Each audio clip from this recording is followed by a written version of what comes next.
Subscribe करें और bell दबाएं ताकि कोई खबर रह न जाए।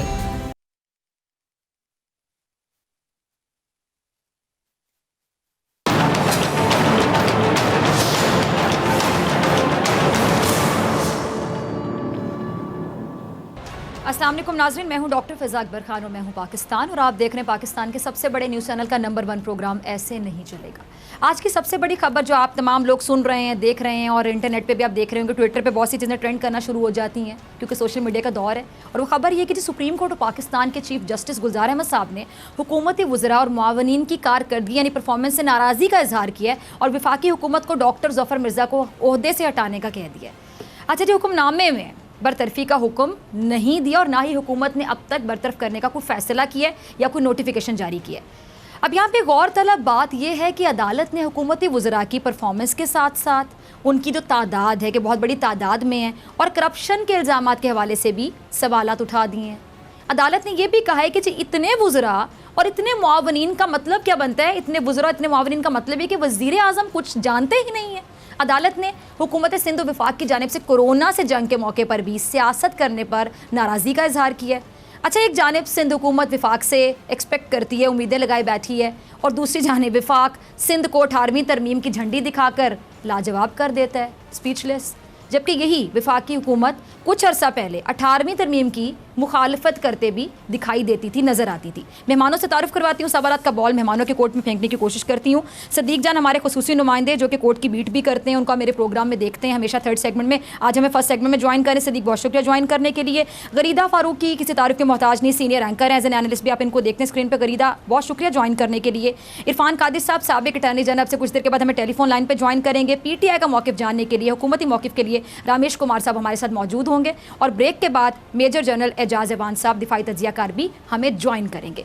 सबसे पहले मैं आपकी तरफ आऊँगी। सदीक, आप ज़रा स्टोरी शेयर कीजिएगा कि क्या हुआ और आपकी चूँकि बीट आप सारे दिन ये मामला देखते हैं, ये क्या हुआ है जी। चीफ जस्टिस साहब ने नाराज़गी का इजहार किया और डॉक्टर ज़फ़र मिर्ज़ा को ओहदे से हटाने की भी बात की है और बहुत से जो माहिरीन कानून हैं उनको मैं सुन रही थी, मैं एतजाज़ हसन साहब को कुछ देर पहले सुन रही थी, वो इस डिसीजन पर काफ़ी ज़्यादा सीखपा हैं, वो नाराज़ हैं, वो कह रहे हैं डिसीजन ये ठीक नहीं है, कैसे हो गया।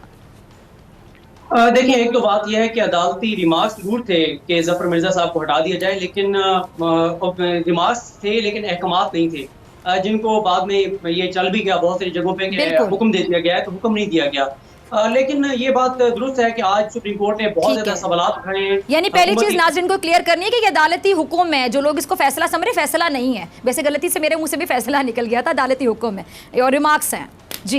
रिमार्क्स, बिल्कुल रिमार्क्स हैं और तहरीरी तौर पे जो तहरीरी ऑर्डर जारी हुआ है उसमें डॉक्टर जफर मिर्जा साहब का जिक्र तक नहीं है।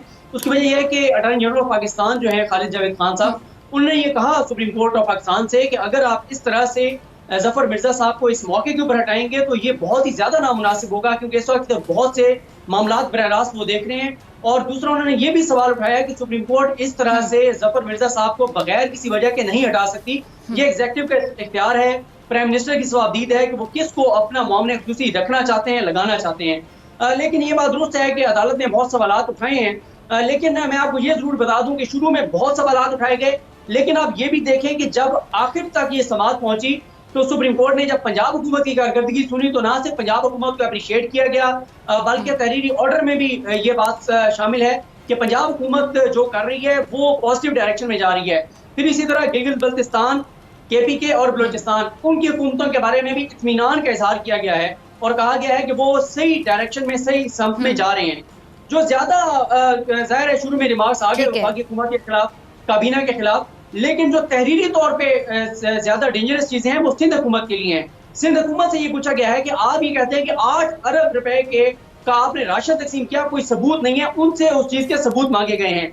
और इसके अलावा जो वफाकी हुकूमत है उससे भी रिपोर्ट मांगी गई है। तो तहरीरी ऑर्डर में बहरहाल 3 जो सूबाई हुकूमतें हैं, बल्कि 4 सूबाई हुकूमतें एक तरह से आप कह सकती हैं, उनके ऊपर इत्मीनान का इजहार किया गया है। सिंध के ऊपर बरहमी रिमार्क्स में भी थी, तहरीरी तौर पर भी जवाब मांगा गया है। वफाकी हुकूमत के हवाले से शुरू में रिमार्क्स जरूर आए, लेकिन उस हवाले से अटॉर्नी जनरल ऑफ पाकिस्तान ने ये सुप्रीम कोर्ट को कहा कि शायद जो चीजें मस्बत हो रही हैं वो सुप्रीम कोर्ट को वो कन्वे नहीं कर पा रही, या सुप्रीम कोर्ट उस तरह से उन चीजों को एक्नॉलेज नहीं कर रही। अब देखते हैं कि नेक्स्ट हियरिंग के ऊपर इस हवाले से क्या बात होती है। लेकिन जैसे मैंने आपको बताया कि ये ऑब्जर्वेशन थी, तहरीरी हुक्म नहीं था, ना ही अभी तक इसीलिए डॉक्टर जफर मिर्जा को साहब को हटाया गया है, ना ही मुझे लगता है कि वफाकी हुकूमत उनको हटाएगी। ठीक है सिद्दीक, मैं आपकी तरफ दोबारा आऊँगी। आप चूँकि शहर इक़्तिदार में बैठे हैं, इस्लामाबाद में बैठे हैं, तो मैं पूछने की कोशिश करूँगी, जानने की कोशिश करूँगी इस टाइम पर माहौल कैसा देखते हैं इस खबर के बाद कि वहाँ पे क्या चल रहा है, तमाम लोगों की क्या राय, मुख्तलिफ लोगों की क्या मुख्तलिफ राय हैं। गरीदा, मैं आपकी तरफ आना चाहूँगी और उसके बाद इरफान कादिर साहब भी हमारे साथ मौजूद हैं, उनसे भी बात करेंगे। गरीदा, अगर हम बात करें क्या ये जो डॉक्टर जफर मिर्ज़ा को ओहदे से अगर हटा दिया जाए तो वफाक के रवैये में आपके मुताबिक बेहतरी आएगी या मामलात मज़ीद बिगड़ जाएंगे? क्योंकि हम देख रहे हैं कि कुछ चीज़ें बड़ी अनएक्सपेक्टेड होती हैं, कहीं पे हमें मेच्योरिटी का मुजाहरा करना चाहिए लेकिन चीज़ों को इमेच्योर वे में या उस समत में ले जाया जाता है। तो आपको क्या लगता है कि बेहतरी की जानिब जाएगा अगर ये हो जाता है या बिगड़ जाएगा मज़ीद? एक तो बहुत शुक्रिया डॉक्टर फिजा, आपने दावत दी अपने प्रोग्राम में मुझे। और देखिए, इसमें एक बुनियादी नुक्ता है, इस वक्त कोरोना वायरस ग्लोबल पैंडेमिक है। एक तो मेरा ख्याल है कि पाकिस्तान में, बल्कि पाकिस्तान में क्या पूरी दुनिया ने कभी भी अपनी तारीख में, अपनी नॉन हिस्ट्री में इस तरह का बहुत बड़ा क्राइसिस नहीं देखा। खासतौर पे वो जनरेशन जो कि 90s के बाद पैदा हुई है, जिनको हम मिलेनियल्स भी कहते हैं। तो इस वजह से अनप्रेसिडेंटेड है और किसी को शायद समझ नहीं आ रही कि पैंडेमिक का मतलब क्या होता है। एक तो पैंडेमिक वो भी सिर्फ एक मुल्क में नहीं बल्कि पूरी दुनिया इसका शिकार है। अब इतना बड़ा जब एक पूरा कायनाती एक पूरी दुनिया का एक ग्लोबल क्राइसिस हो, उसमें आप इस किस्म के अगर रिमार्क्स भी दे दें कि आप वजीरे सेहत या मुशीर सेहत को हटा दें, और वो भी कुछ मफरूजों की बुनियाद पे, और वो क्या बुनियादें हैं कि किन बुनियादों पर डॉक्टर जफर मिर्जा का काम समझ नहीं आ रहा। तौर पे लिखी हुई है वो अटॉर्नी जनरल के जरिए अदालत के गोश्तगुजार की है और अदालत को उसके दायरा अख्तियार के बारे में बताया जाए कि आप इन एरिया से नहीं जा सकते, आपको आइन पासदारी करनी है। हाँ, जैसे आप फरमा रही हैं कि अगर अदालत का कोई सजेशन है, कोई रिकमेंडेशन है, तो बिल्कुल वो रिक्वेस्ट अगर करना चाहते हैं तो वो जरूर रिक्वेस्ट करें, हुकूमत से करें, प्राइम मिनिस्टर से करें, लेकिन रिक्वेस्ट के टोन में करें। इस तरह ना बात करें जैसे कि लगे कि वो जस्टिस जो प्राइम मिनिस्टर का बॉस बन गया, जो तो हर चीज नहीं है। तो लिहाजा ये जो अदारों के इस तरह इल्जामात के खिलाफ देने कब्जा के खिलाफ, या वो जो एडवाइजर है तो प्राइम मिनिस्टर उनके जो स्पेशल असिस्टेंट के खिलाफ या कब्जा के खिलाफ, तो इससे मैं समझता हूँ कि स्टेट की रेट कमजोर होती है। और इस पर बात की है कि ये तमाम जो हमारे इदारे हैं जिसमें कि अपोजिशन की है, हुकूमत है, इनकी मामलत करनी चाहिए अदालत को। अदालत को पैरेलल अपने आप में कन्वर्सी दायर नहीं करना चाहिए। और इस वक्त बहुत हमारी जरूरत है और काफी हद तक मैंने खुद ऑब्जर्व किया है कि कोरोना को जिस तरीके से कोशिश की जा रही है ओवरऑल, वो काफी अच्छे तरीके से, मैं समझता हूँ लाहौर के अर्थ में मैंने बड़े स्पॉट किया है, बहुत अच्छे तरीके से, ऐसे तरीके से पुलिस का भी रोल है और जो अस्पतालों में लोग हैं वो भी बेचारे उसके मुताबिक वो कोशिश कर रहे हैं। और इससे अच्छा जी, ठीक है इरफान कादिर साहब, आपका ठीक है मौकिफ आया। अच्छा, मैं वन बाय वन सबको मौका देती हूँ, तो मुझे पता नहीं चला आपने गरीदा की बात के दौरान जवाब दिया। ठीक है, अच्छी बात है, आपने अपना मौकिफ दिया। गरीदा, आप भी अपनी बात कंप्लीट करें, फिर इरफान साहब मैं आपकी तरफ आती हूँ।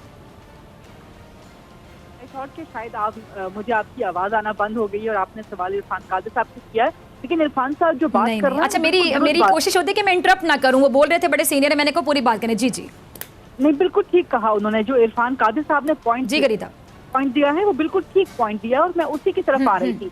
नंबर 1 ये कि मिसाल के तौर पे आप सबसे पहला जवाब तो ये होना चाहिए कि डॉक्टर जफर मिर्जा की किस चीज पर अदालत बरहम है या किस चीज पे अदालत नाला है या अदालत समझती है कि डॉक्टर जफर मिर्जा ठीक काम नहीं कर रहे। दूसरी बात जो मैंने एक लंबी तमहीद बांध देखी कि एक ग्लोबल क्राइसिस है, ग्लोबल पैंडेमिक है, तो जब इस किस्म की सिचुएशन होती है, इस सिचुएशन में आप अपने फ्रंट लाइन के लोगों को नहीं तब्दील करते। हमारे यहाँ बल्कि पूरी दुनिया में एक मिसाल दी जाती है कि आप मिड स्ट्रीम हॉर्सेस को तब्दील नहीं करते। यही उसूल हमने कुछ अर्सा पहले लागू होता देखा था कि इस वक्त मुल्क जंगी हालात में है और हमें सिपा सालार को एक्सटेंशन देनी चाहिए, उनको तब्दील नहीं करना चाहिए। तो इस वक्त तो पूरी दुनिया जंगी हालात में है, पूरी दुनिया एक मेडिकल वॉर की, मेडिकल क्राइसिस की सिचुएशन को फेस कर रही है।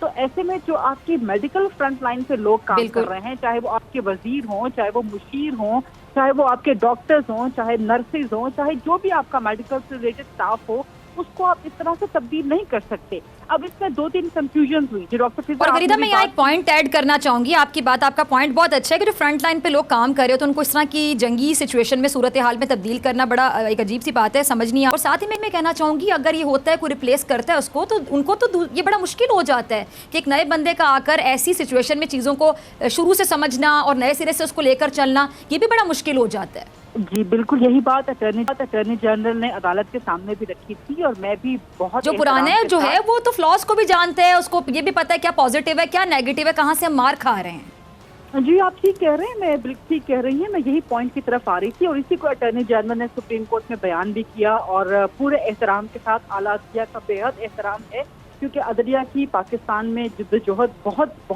बहुत काबिल कदर जद्दोजहद है उनकी, पाकिस्तान में जमहूरियत को मजबूत करने के लिए, पाकिस्तान में इंसाफ को मजबूत करने के लिए।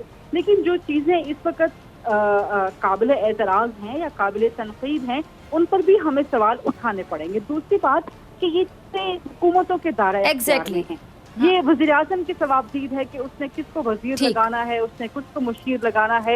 ये पार्लियामान की अपनी एक सुप्रीम सवाबदीद है, मुक़्तदिर पार्लियामान है, उसकी अपनी सवाबदीद है कि वो किस किस्म की कानून साजी करती है। सवालात ज़रूर कर सकते हैं, बुनियादी इंसानी हुकूक की अगर कहीं पे निगेशन हो रही है, अगर कहीं पर लोगों को बुनियादी तिब्बी सहूलियात नहीं मिल रही, तो बुनियादी हुकूक के हवाले से कोई भी सुप्रीम कोर्ट में दरख्वास्त दायर की जा सकती है। लेकिन वो एक कहते हैं ना कि एक लिमिट रखनी पड़ेगी, एक हद रखनी पड़ेगी कि हर इदारे का अपना अपना दायरा इख्तियार होना चाहिए और ये वज़ीर आज़म की सवाबदीद है। फिर जिस तरह से सुबह ये रिमार्क्स आए, जिस सुबह ये खबर आई कि जी सुप्रीम कोर्ट ने डॉक्टर जफर मिर्जा को हटाने का हुक्म दे दिया, हटाने का कह दिया है, वो तो 3-4 घंटे के बाद जाके वाज़ेह हुआ कि सिर्फ रिमार्क्स थे। लेकिन उन चंद घंटों में जितना पैनिक क्रिएट हुआ, बिल्कुल अनसर्टेनिटी, बिल्कुल सही कह रही हैं, सुबह से यही चल रहा था जिसका हुक्म दे दे, कोई फैसला हो गया। बिल्कुल जी बिल्कुल, तो ये अनसर्टेनिटी ऐसे ग्लोबल क्राइसिस में, ऐसे ग्लोबल पैंडेमिक में नहीं होनी चाहिए। यहाँ पर इदारों को एक दूसरे को सपोर्ट करना चाहिए इस क्राइसिस में, ना कि ओवर स्टेपिंग की जाए, उससे कंफ्यूजन फैले, उससे कोई पैनिक। ठीक है गरीदा, इस वक्त ठीक आपका पॉइंट आ गया। मैं रमेश कुमार साहब को भी शामिल गुफ्तगू करना चाहूंगी। रमेश साहब आपकी तरफ आना चाहूंगी, आपने तीनों मेहमानों के पॉइंट सुने, सदीक जान ने भी जो पूरी एक्सक्लूसिवली बताया सारा कुछ, उसके पास जितनी भी इन्फॉर्मेशन थी, इरफान कादिर साहब की भी आपने गुफ्तगू सुनी, गरीदा के पॉइंट्स पे आपने सुने। आपकी तरफ मैं आना चाहूँगी, मुझे बताइए कि कैसे देखते हैं आप ये पूरी सिचुएशन को, आप हुकूमत को रिप्रेजेंट कर रहे हैं। बहुत अच्छी बात की गरीदा ने कि सवाबदीद वज़ीर आज़म साहब की, वो जिसको चाहें लगाएं, जिस पे चाहें एतमाद करें।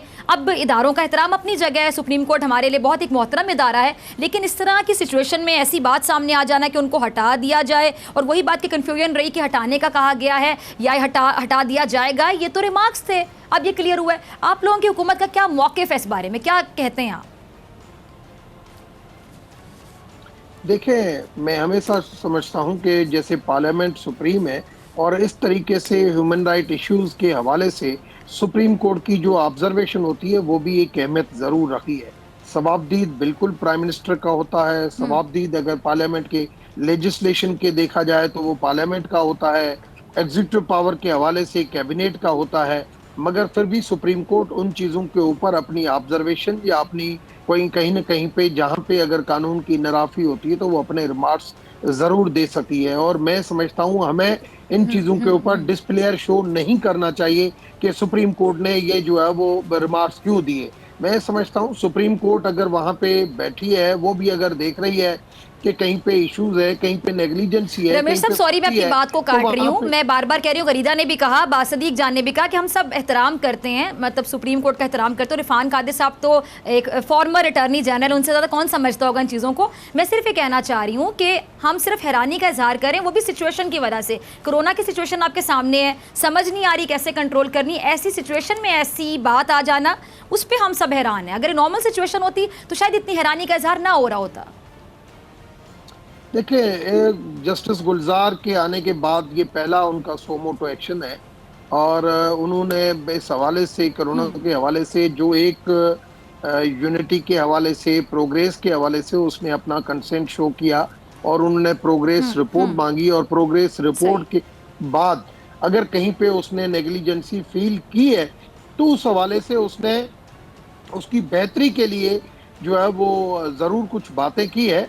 हमें उन चीज़ों को जो है वो रेक्टिफाई करना चाहिए। हमें ये देखना चाहिए कि ये जो इशू है इस इशू को कैसे रिड्रेसल किया जाए कि हम ज्यादा से ज्यादा कोरोना के हवाले से जो है हेल्थ इश्यूज को हम, क्योंकि हमारे पास हेल्थ इश्यूज भी है। यानी रमेश साहब, आपकी बात से मैं कंक्लूड कर सकती हूँ, ये आपकी बातों से मुझे लग रहा है कि आप ये कह रहे हैं कि उन्होंने कुछ नेग्लिजेंस देखी होगी तभी इस तरह का हुक्म दिया गया है, इस तरह की बात सामने आई। यानी अब हुकूमत जो है इस पे अमल दरामद करेगी, यानी बरतरफ करने का फैसला करेगी, नोटिफिकेशन जारी करेगी, क्या होगा? बिल्कुल नहीं, मैं नहीं समझता कि ऐसी कोई सुप्रीम कोर्ट जो है वो किसी वजीर या स्पेशल असिस्टेंट को बगैर किसी इतनी जो है वो ऐसी कोई नेग्लिजेंसी नहीं हो जिसकी वजह से वो हटाने का हुक्म दे। वो अपनी ऑब्जर्वेशन दे सकती है, उनको अगर हटाने का हुक्म देती है तो उसको बिल्कुल ठोस कोई ऐसी शवायद होने चाहिए उनकी नेग्लिजेंसी के हवाले से, उनकी इनकॉम्पिटेंसी के हवाले से, उनकी करप्शन के हवाले से, फिर सुप्रीम कोर्ट कह सकती है। ये सवाबदीद प्राइम मिनिस्टर का है, मगर उसके बावजूद भी प्राइम जी गरीदा, आप कुछ कहना चाह रही तरफ से उसके कुछ रिमार्क्स आते हैं। सदीक आपकी तरफ भी आते हैं जी। रमेश कुमार साहब, आपकी इजाजत से मैं जी गरीदा कुछ कहना चाह रही है मेरे साहब। आपसे बार बार सवाल पूछ रही है, उसका जवाब भी आ जाए, तो मैं रमेश कुमार साहब आपकी और डॉक्टर फिजा पहले आपकी इजाजत से एक पॉइंट रेज करना चाहूंगी। डॉक्टर जफर मिर्जा की जो हटाने का वो सिर्फ एक वर्बल रिमार्क्स थे और फिर रिटन ऑर्डर में उसके बाद वो चीज शामिल नहीं हुई, लेकिन जो सवालात उस्मा ने पूछे हैं, जो सुप्रीम कोर्ट ने पूछे हैं गवर्नमेंट की फंक्शनिंग के हवाले से, चाहे वो पाकिस्तान तहरीक इंसाफ की विफाक में हो, सिंध में पीपल्स पार्टी की हो, पंजाब, बलूचिस्तान, खैबर पख्तूनख्वा में पीटीआई की हो, जो सवालात पूछे हैं हुकूमतों से वो तो बरकरार है। मिसाल के तौर पे पीपीई का पूछा है उन्होंने, पर्सनल प्रोटेक्टिव इक्विपमेंट का पूछा है कि जी कितने हैं आपके पास, डॉक्टर्स को क्यों नहीं मिल रहे, और वो सूरत हाल सबके सामने है कि कितनी खतरनाक, अब वो सारे खतरनाक सूरत हाल पाकिस्तान में ही नहीं पूरी दुनिया और वो सवाल गरीदा बिल्कुल जायज हैं, उसका जवाब देना है। मैं सवालात को मैं समझता हूँ कि सुप्रीम कोर्ट के सवालात को, उसके डिस्क्लेयर को सीरियस लेके आगे बढ़ना चाहिए। उसके ऊपर कमेंट्स पास है या नहीं है, इन चीजों के ऊपर मैं समझता हूँ नहीं जाना चाहिए किसका इख्तियार है किसका इख्तियार नहीं है। ये वक्त जो है ये अच्छी परफॉर्मेंस का है, यूनिटी का है, और जितना आदमी बेहतर कर सके उतने का है। अगर चीफ जस्टिस साहब ने आज कहा है तो कहीं ना कहीं पे अगर स्पेशल असिस्टेंट की कहीं पे नेग्लिजेंसी होगी तो वो उनको बेहतर करेंगे कि नेक्स्ट वीक जो है वो चीजें सुनने को नहीं मिलेंगी उनको। तो इस चीजों के ऊपर रमेश साहब, supreme court special assistant doctor Zafar Mirza के बारे में बात नहीं कर रही थी, वो पूरी हुकूमत से, वो वज़ीर आज़म साहब से भी जवाब मांग रही थी कि जी आप बताएं कि क्या है। बिल्कुल ऐसा ही है, बिल्कुल ऐसा, बल्कि सिंध हुकूमत से रिलेटेड भी सवाल उठाए हैं, विफाक से रिलेटेड भी। बिल्कुल सदीक, मैं आपकी तरफ आना चाहूंगी, आप कुछ कहना चाह रहे थे काफी देर से। जी नहीं, जो बात इरफान कादिर साहब कह रहे हैं, जो बात वरीदा फारूकी साहिबा ने कही, यही बात मुख्तलिफ अंदाज में, मुख्तलिफ अल्फाज में attorney general of Pakistan Khalid Javed Khan साहब ने कही सुप्रीम कोर्ट से। उन्होंने सबसे पहले तो ये भी कहा, उन्होंने कहा कि अदालत अपनी डोमेन में रहे, एग्जीक्यूटिव अपनी डोमेन में रहे, तमाम इदारों को अपनी डोमेन में रहकर काम करना चाहिए।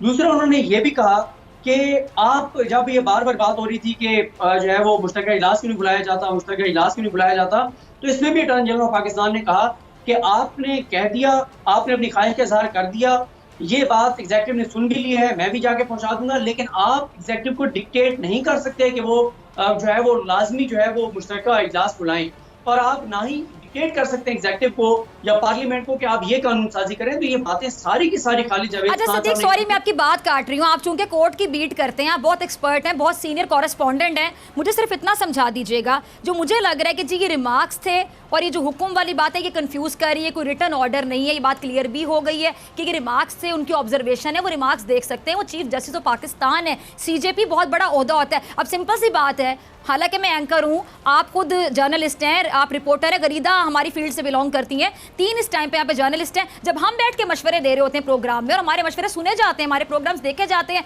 तो सीजेपी क्या ऑब्जर्वेशन नहीं दे सकते? क्या वो ये सलाह नहीं कर सकते कि ये क्या मजीद बेहतर कर किया जाए?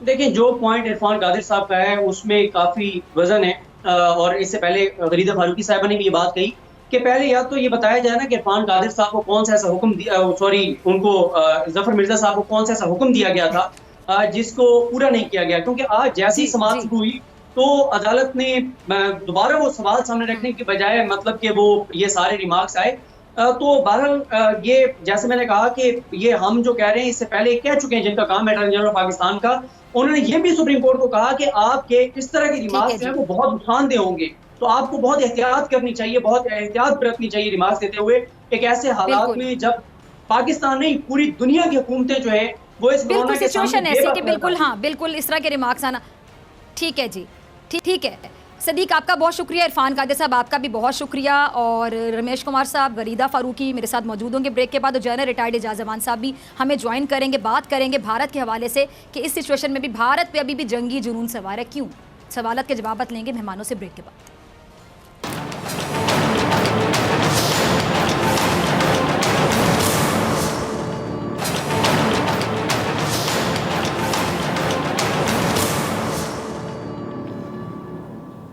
वेलकम बैक नाज़रीन, आप देख रहे हैं ऐसे नहीं चलेगा, मैं हूं आपके साथ डॉक्टर फ़िज़ा अकबर खान। ब्रेक से पहले बात कर रहे थे पाकिस्तान की अंदरूनी सूरत हाल की। अब बात करेंगे पाकिस्तान की सरहद पर दुश्मन की आग अभी भी ठंडी नहीं हो रही है। भारत LOC पर इस ऐसे वक्त में भी आप सोचिए कि अपनी जारियत को जारी रखे हुए शहरियों को निशाना बना रहा है कि जब पूरी दुनिया में सिर्फ कोरोना कोरोना कोरोना हो रहा है कि कोरोना से कैसे लड़ा जाए, इस जंग को कैसे जीता जाए, लेकिन यहाँ पे भी हम देख रहे हैं कि भारत के सर पे जंगी जुनून जो है वो सर चढ़ा हुआ है और सर चढ़ कर बोल रहा है, वो अभी तक सवार है। इसकी क्या वजह है? क्या कोई नफसियाती इशूज़ हैं नरेंद्र मोदी के, BJP गवर्नमेंट के, या फिर उनकी जो भारतीय सेना है जो RSS की सोच को रिप्रेजेंट करती है बाकायदा? हमारे साथ जो मेहमान मौजूद है वरीदा फारूकी, रमेश कुमार साहब अभी भी हमारे साथ मौजूद हैं, और सेकंड सेगमेंट के लिए हमें ज्वाइन किया है जनरल रिटायर्ड एजाज अवान साहब ने। एजाज अवान साहब बहुत शुक्रिया ज्वाइन करने के लिए। सबसे पहले आपकी तरफ ही आऊँगी जनरल साहब, भारत को क्या मैं कह सकती हूँ या आपको लगता है कि कोरोना से भी डर नहीं लग रहा है, जबकि हम सब लोग जितने भी लोग अकल शऊर रखते हैं वो यही कह रहे हैं कि कोरोना एक वेकअप कॉल है बहुत से लोगों के लिए। अभी भी हम देखते हैं कि ऐसी मजाका की हरकतें कर रहे हैं जिस पे बाकी इतनी वो फ़नी सी बातें कर जाते हैं कि जी ये पाकिस्तान से आ रहा है कोरोना, ये जो कोरोना है ये मुसलमान फैला रहे हैं, और कोई और नहीं कहता। उनके बड़े बड़े एंकर्स जो TV पे बैठ के लोगों की बाकायदा राय कायम कर रहे होते हैं, उनके बड़े बड़े सियासतदान जलसों में खिताब करते हुए इस तरह की बातें कर जाते हैं। कैसे देखते हैं आप उनकी ये दिमागी या नफसियाती हालत को?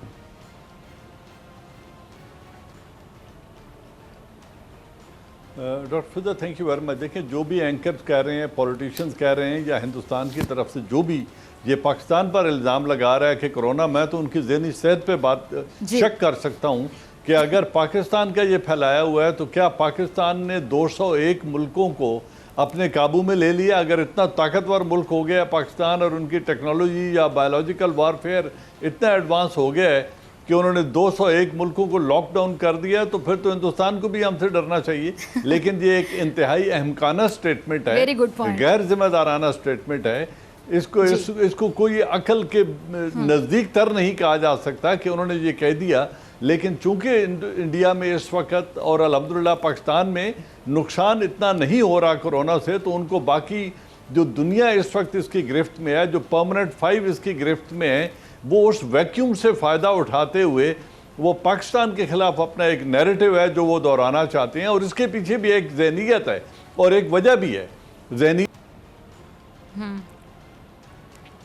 जी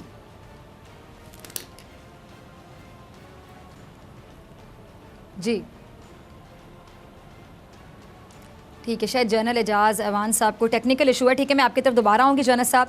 गरीदा, मैं आपकी तरफ आ रही हूँ, आप कैसे देख रही हैं इस पूरी सिचुएशन को? वाकई जी पूरी दुनिया कोरोना से लड़ रही है। अब हमारे यहाँ भी मेरे ख्याल से इस तरह की बातें तो नहीं होती, पाकिस्तान बहुत अच्छे तरीके से लड़ रहा है, भारत के ऊपर अभी भी जंगी जुनून सवार है, LOC की आए दिन खिलाफ वर्जी होती है। कैसे देखती हैं पूरी सिचुएशन को, क्यों कर रहा है भारत ऐसे? डॉक्टर फिजा, ये आपने बहुत अच्छा पॉइंट रेज किया है, बहुत अच्छा टॉपिक आपने उठाया है, और उस पर पाकिस्तानी कौम की और पूरी दुनिया की तवज्जो जो है वो दिलाने की जरूरत है। आपका प्रोग्राम ना सिर्फ पाकिस्तान में बल्कि दुनिया भर में देखा जाता है, तो अच्छा है कि लोगों को इस प्रोग्राम के जरिए और वैसे भी पूरे पाकिस्तानी कौम को जो है भारत के इस चेहरे को बेनकाब करना चाहिए। कोई नई बात नहीं है। जिस तरह से कश्मीर में पिछले 1 साल से, खासतौर पर 5 अगस्त 2019 के बाद से जिस तरह से कश्मीर में जबरदस्ती, जुल्म के साथ, जबर के साथ, गैर आईनी, गैर कानूनी, गैर पार्लिमानी और गैर इंसानी तरीके से कश्मीर की हैसियत तब्दील करने की, मकबूजा कश्मीर की हैसियत तब्दील करने की भारत ने कोशिश की है, और उसके बाद जिस तरह से भारत के चेहरे से नकाब उठा है, जिस तरह से दुनिया भर के बड़े बड़े जरीदे जो हैं, जो बड़े बड़े क्रेडिबल पब्लिकेशंस हैं, जो क्रेडिबल मीडिया ऑर्गेनाइजेशंस हैं, जो क्रेडिबल लोग हैं दुनिया भर के दानिश्वर, और दुनिया भर की हुकूमतें जिस तरह से भारत पर जो है लान तान कर रही हैं, भारत पे तनकीद जो हो रही है, मुझे तो हैरानी होती है कि उसके बावजूद इतनी हठधर्मी कि इस वक्त पूरी दुनिया एक अनप्रेसिडेंटेड क्राइसिस का शिकार है और भारत को अपने इमेज की कोई परवाह नहीं है। एक जमाना था जब पूरी दुनिया में इनक्रेडिबल इंडिया का जो है वो डंका पीटा जाता था, लेकिन अब उसी को इंटॉलरेंट इंडिया कहा जा रहा है। और ये इंटॉलरेंस की एक और बदतरीन मिसाल है, एक और बदतरीन जो है वो एस्पेक्ट है कि पूरी दुनिया एक तरफ एक मेडिकल वॉर लड़ रही है और आपने पाकिस्तान के साथ जो है सिर्फ इसलिए कि आपके अपने मोदी सरकार को जो इंटरनल प्रेशर आ रहा है, जिस तरह से आपने बात की डॉक्टर फिजा कि पाकिस्तान तो बहुत अच्छे तरीके से जंग लड़ रहा है और शुक्र है कि हमारे यहाँ अभी केसेस का फैलाव उतना ज्यादा नहीं है, बावजूद उसके कि प्राइम मिनिस्टर हमें एक तंबीह कर रहे हैं, हमें अलर्ट कर रहे हैं कि अप्रैल के एंड तक केसेस ज्यादा हो सकते हैं, लेकिन फिर भी खुदा का शुक्र है कि पाकिस्तान में उतने केसेस नहीं है जितने हमारे पड़ोसी मुल्क भारत में जिस तरह से मिसाल है। और पाकिस्तान तो बहुत अच्छे तरीके से जितने भी अपने महदूद वसाइल हैं उसमें बहुत अच्छे तरीके से कोरोना के खिलाफ लड़ रहा है, लेकिन भारत देखें कि वहाँ की मोदी सरकार क्या अच्छा ज्यादा हैरत इस बात पर होती है कि ऐसी सिचुएशन में भी कि तमाम लोगों को सिर्फ ये फिक्र है कि कोरोना को कैसे कंट्रोल किया जाए, अपने मुल्क में फैलने के लिए कैसे इसको रोका जाए, कैसे हम अपनी जो मेडिकल फैसिलिटीज है, इक्विपमेंट्स उनको पूरा करें। ऐसी सिचुएशन में भी नरेंद्र मोदी के सर पे जंगी जुनून सवार है, मतलब ऐसी सिचुएशन में भी ये मुझे उसकी जो मेंटालिटी समझ नहीं आ रही। आपको समझ आ रही, प्लीज समझाने की कोशिश करें। ये सवाल मुझसे है डॉक्टर फिजा? जी गरीदा आपसे है, फिर मैं रमेश कुमार साहब आपकी तरफ आती हूँ। मैंने चंद दिन पहले भी एक जगह कहा था कि यूनाइटेड नेशंस ने यूएन सेक्रेटरी जनरल ने चंद दिन पहले एक अपील की थी कि दुनिया भर में जहाँ जहाँ जंगें हो रही हैं वहाँ सीज फायर किया जाए, वहाँ जंग बंदी की जाए, क्योंकि इस वक्त एक बहुत खौफनाक सूरत हाल है। तो एक तरफ यूएन पूरी दुनिया से अपील कर रहा है कि आप सीज फायर करें, जंग बंदी करें, और दूसरी तरफ भारत ये हरकतें कर रहा है लाइन ऑफ कंट्रोल पे कि जंग बंदी की सीज फायर की खिलाफ वर्जियां कर रहा है। और पाकिस्तान में जो मासूम जाने हैं, जो मासूम निहत्ते शहरी हैं, कोई दिन नहीं गुजर रहा पिछले 3-4 दिन से कि जब भारत की जारहियत की वजह से पाकिस्तानी साइड के जो लोग हैं वो जख्मी ना हो रहे हैं। शहीद अल्लाह का शुक्र है कि फिलहाल तो कोई कैजुअलिटी नहीं है, लेकिन इससे पहले जितने भी लाइन ऑफ कंट्रोल पे खिलाफ वर्जियां की है भारत ने, उसमें पाकिस्तानी शहीद भी हुए हैं।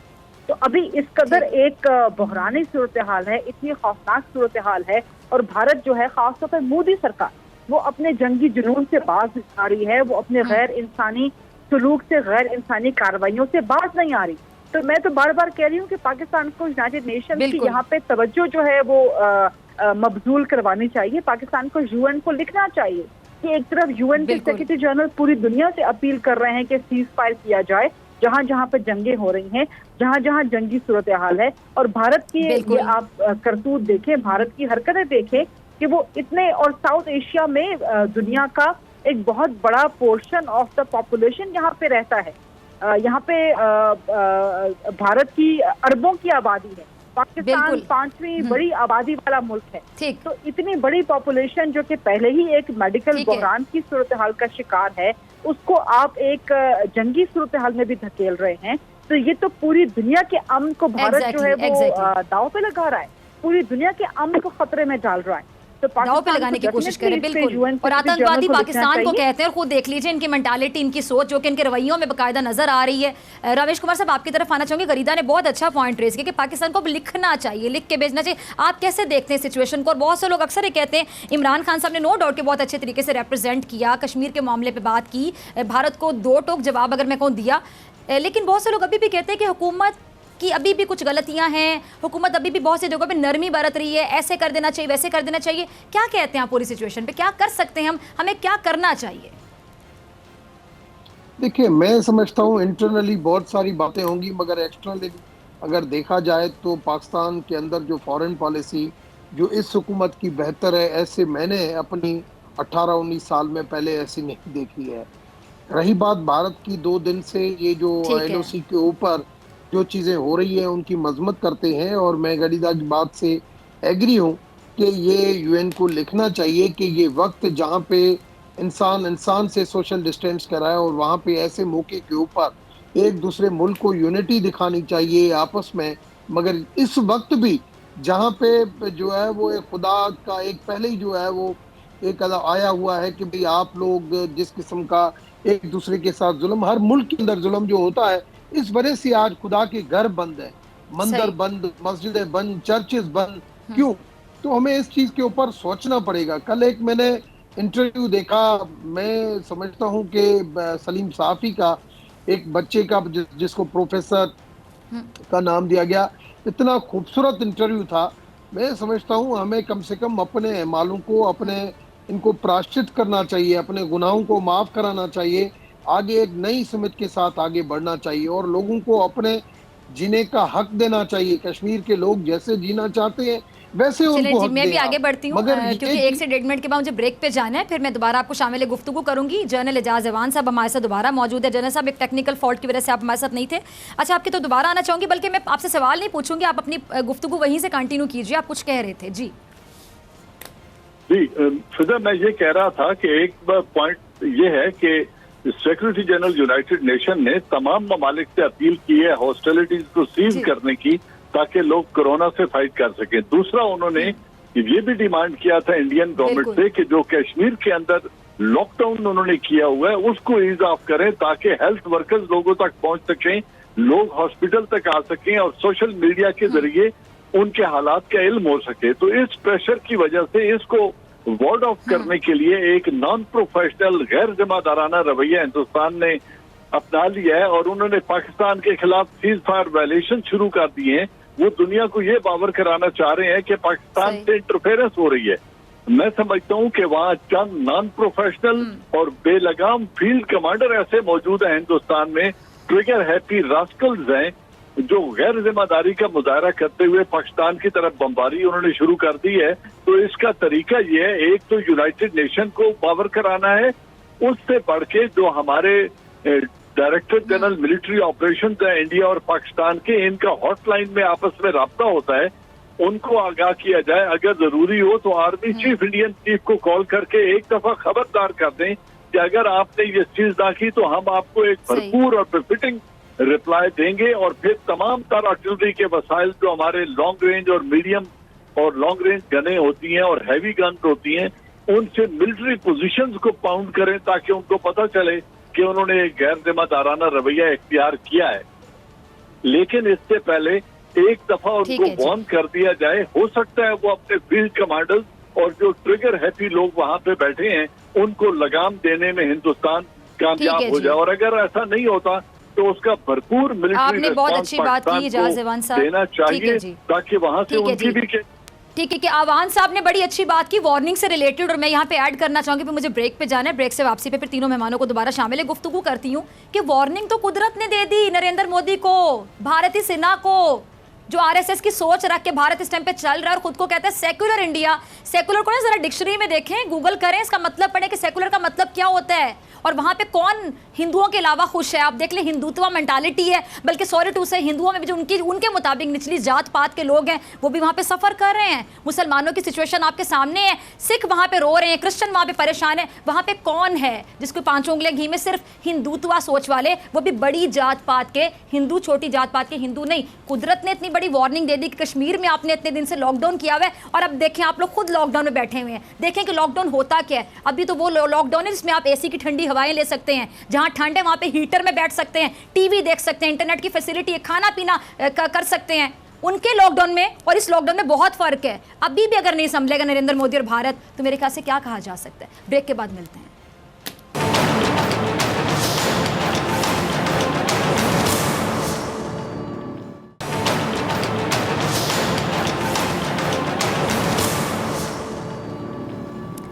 वेलकम बैक नाज़रीन। बात कर रहे हैं हम भारत के हवाले से। अब कश्मीर की बात कर लेते हैं, क्योंकि जब भी भारत की बात मैं प्रोग्राम में करती हूँ कश्मीर का जिक्र करना मैं बिल्कुल नहीं भूलती। कश्मीर की सिचुएशन पे बात करने के लिए पहले मैं गरीदा आपकी तरफ आना चाहूँगी।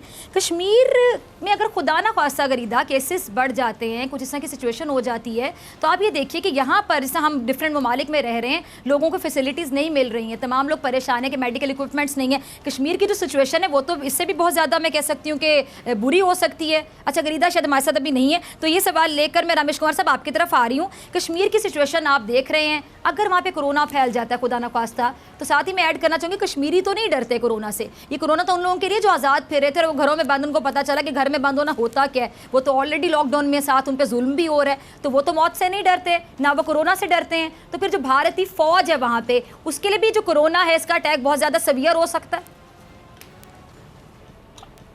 देखिए, मैं समझता हूं कि कम से कम ये वक्त ऐसा आया था, कोरोना की एक ऐसी बीमारी आई थी जो हर मुल्क के लिए, हर मुल्क के अंदर जहां पे जो गलतियां थी उनको एक एहसास हुआ कि हम कुछ करेंगे। मगर आज भी अगर कश्मीर के अंदर कर्फ्यू लगा हुआ है और इस हालात में भी ये है, तो ये बिल्कुल एक नौसत सी आ जाती है। और ये चीज, और मैं आपको बताऊं, आज मैं एस्ट्रोलॉजी चेक कर रहा था, मुझे एस्ट्रोलॉजी के अंदर मैं आपको बताऊं थोड़ी बहुत मुझे आती है। अमेरिका, सऊदी और इंडिया, और तीनों के अंदर मुझे जो है इनके फ्यूचर के हवाले से बहुत ज्यादा क्वेश्चन मार्क आ रहे हैं अकॉर्डिंग टू एस्ट्रोलॉजी। और उसमें आप पाकिस्तान को, रशिया को और चाइना को, तीनों को बहुत बेहतरी की तरफ देखने में आ रहे हैं 2020 सितंबर के बाद। मगर ये जो 3 मुल्क हैं, यहाँ पे जो है वो आपकी नेगेटिविटी जो है वो बढ़ती जाएगी। यही वजह है कि जिस तरीके की अमेरिका की पॉलिसी रही और जिस तरीके की जो है वो एक जो है वो सऊदी की रेस्पॉन्सिबिलिटी थी किसी भी मुस्लिम कंट्री के हवाले से, या OIC का बनना, फलस्तीन के हवाले से, जहां पे जिन लोगों ने अपना फर्ज नहीं निभाया है उनके साथ एक सवाल जो है वो मुझे देखने में आ रहा है। और मैं समझता हूं आज अगर कश्मीर की बात की जाए तो वहां पे भी जिस किस्म का ये जो हठधर्मी दिखाई जा रही है, ये कम से कम ये खुदा को ये चीजें पसंद नहीं है। तो उन चीजों को सुधारना चाहिए। सुधार के आगे कम से कम गलतियों का भी अजाला यही होता है कि उन गलतियों का आप इस तरीके से माफी मांगे और आगे बढ़े। खुदा जो है वो माफ करने वाला है।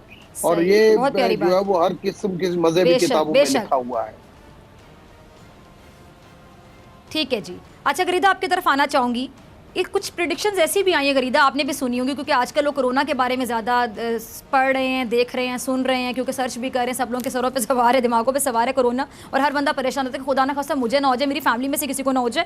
अब इस टाइम पे अगर भारतीय, अगर हम हुकूमत की बात करें, उनकी फ़ौज की बात करें, उनकी जो अटेंशन है वो नेगेटिव साइड पर भी है। यानी अभी भी पाकिस्तान पे हमला करने की प्लानिंग्स कर रहे हैं, अभी भी LOC की खिलाफ वर्जी कर रहे हैं, अभी भी उनके सर पे जंगी जुनून सवार है। यानी हम कह सकते हैं कि ये टाइम ऐसा था कि पूरी तवज्जो, पूरी अटेंशन आपने कोरोना पर लगानी कि कोरोना से कैसे निपटा जाए। कुछ लोगों की प्रेडिक्शन सामने आई कि भारत में कोरोना के केसेस बहुत ज़्यादा हो सकते हैं, तो उसकी वजह हम ये भी कह सकते हैं कि भारतीय हुकूमत का जो माइंड है वो अभी भी डाइवर्ट है कि किस तरह पाकिस्तान को नुकसान पहुंचाया जाए, बजाय इसके किस टाइम पे सिर्फ कोरोना का हल ढूंढा जाए। इसमें कोई शक नहीं है, भारत का जो माइंडसेट है, जो मोदी सरकार का माइंडसेट है, जो फैशिस्ट माइंडसेट है, जो हिंदुत्व का माइंडसेट है, जो RSS का माइंडसेट है, वो कभी भी किसी भी सूरत में इंसानियत का और खास तौर पे अपने पड़ोसी मुल्क पाकिस्तान का भला और अच्छा नहीं चाह सकती। भारत का कोई मकसद नहीं है सिवाय इसके कि पाकिस्तान जो पहले ही लड़ रहा है अपने महदूद वसाइल में कोरोना वायरस के खिलाफ, उसे डबल एंगेज कर दिया जाए, उसको मजीद मुश्किल में डाल दिया जाए। ये भारत की सोच है, ये भारत की प्लानिंग है, ये भारत की स्ट्रैटेजी है। लेकिन खुदा का लाख लाख शुक्र है, और खास तौर पे हमारी कौम पाकिस्तानी अफवाज के पीछे खड़ी है, उनके साथ खड़ी है। और इस मुश्किल घड़ी में भी हम भारत का मुकाबला भी कर लेंगे और कोरोना वायरस का मुकाबला भी कर लेंगे। लेकिन इतना जरूर होगा कि भारत अपनी हरकतों के साथ, अपने इस गैर इंसानी और गैर अखलाकी हरकतों के साथ, जो पहले ही मकबूजा कश्मीर के मामले पे उसके चेहरे से नकाब हट चुका है और जो मोदी सरकार के चेहरे पे कालक लग चुकी है, वो मजीद उसको अपने चेहरे पे लगवाएंगे। होना ये चाहिए। मैंने पहले भी आप ठीक है गरीदा, मेरे पास 1 से 1.5 मिनट है, सॉरी मैं आपकी बात काट रही हूँ। मुझे जनरल एजाज अहवान साहब का भी लास्ट कमेंट चाहिए, फिर मुझे क्लोजिंग की तरफ जाना है। जनरल साहब आपकी तरफ आऊंगी। अब भी दुनिया अंधी है, अब भी दुनिया को नजर नहीं आ रहा है। कोरोना बहुत बड़ी वेकअप कॉल है, कोरोना ने बहुत लोगों को बता दिया कि लॉकडाउन आखिर होता क्या है। जनरल साहब, अभी भी कश्मीर के लिए दुनिया आवाज नहीं उठाएगी, या अभी भी पाकिस्तान को एक केस लड़ना पड़ेगा, या दुनिया को ऑटोमेटिकली कह देना चाहिए भारत को कि बस करो, अब ऐसे नहीं चलेगा? फिजा, मुझे बहुत अफसोस से कहना पड़ता है कि हिंदुस्तान, दुनिया पूरी को उनकी बेहिसी अपनी जगह, और इस वक्त जो बड़े ताकतवर ममालिक हैं जिनमें परमानेंट 5 हैं, वो खुद कोरोना में इस हद तक गिर चुके हैं और इस हद तक वहाँ पे अमवात हो रही हैं, इतने वो गिर चुके हैं कि उनकी तवज्जो अपने अंदरूनी मसाइल की तरफ है और वो कश्मीर का नहीं सोच रहे, और इसी तरह वो अपने जो बैरूनी मफाद है, जियो पॉलिटिक्स के जो उनके ऑब्जेक्टिव हैं, उनको सपोर्ट करने के लिए अब वो हिंदुस्तान की तरफ ही झुकेंगे। कश्मीर की अनफॉर्चुनेटली वो जनरल साहब, हो सकता है ना कि कोरोना आया ही इसलिए था या चला जाएगा जल्द इंशाल्लाह, कि कोरोना आया इसलिए था कि कश्मीर की तरफ तवज्जो दे दुनिया, और कश्मीर ने उन्हें खुद ही करना। ठीक है जी, ठीक है, बहुत शुक्रिया रमेश कुमार साहब, जनरल एजाज अवान साहब और गरीदा फारूकी साहिबा, आप तीनों का। मैं जाने से पहले सिर्फ इतना कहूंगी कि हर किसी का अपना एक माइंडसेट होता है, सबकी अपनी सोच होती है, किसी भी चीज़ पे आपका अपना एनालिसिस होता है। इसमें तो कोई दो राय नहीं कि बहुत बड़ी वेकअप कॉल है कोरोना, और पूरी दुनिया इससे जंग लड़ रही है इस टाइम पे। और एक ऐसी चीज़ जो आपको नज़र नहीं आ रही, यानी मच्छर तो फिर भी दिखाई देता है, कभी इंसान मच्छर की मार होता है, और अब कोरोना वायरस की जो माइक्रोस्कोप के बगैर नजर भी नहीं आ रहा, लेकिन पूरी दुनिया को हिला के रख दिया। सुपर पावर अमेरिका, उसको पता चला कि क्या होता है सुपर, क्या होती पावर, कर लो कोरोना का इलाज, लेकिन तमाम लोग बेबस हैं। ये बहुत बड़ी वेकअप कॉल है, और अगर ये वेकअप कॉल अभी भी लोगों के ज़मीर को नहीं झिझोड़ती, नहीं जिंदा करती कि वो कश्मीर के लिए आवाज़ उठाएं, अगर लॉकडाउन में रहने के बाद भी, घरों में बंद रहने के बाद भी इस दुनिया को समझ नहीं आती कि कश्मीरी घरों में इतने अरसे से कैसे बंद हैं, और साथ जुल्म भी है, ना सिर्फ घरों में बंद है बल्कि उन पर जुल्म भी करी भारतीय फौज, भारतीय सेना। अगर अब भी दुनिया नहीं जागेगी, कश्मीर के लिए आवाज नहीं उठाएगी, तो कब? ये मेरा सवाल है पूरी दुनिया से। डॉक्टर फिजा अकबर खान को दीजिए इजाजत, आपसे मुलाकात होगी इंशाल्लाह कल सेम टाइम सेम चैनल पर। जिंदगी ने वफा की दुआ में याद रखिएगा, अपना ढेर सारा ख्याल रखिएगा, अल्लाह ने के पास।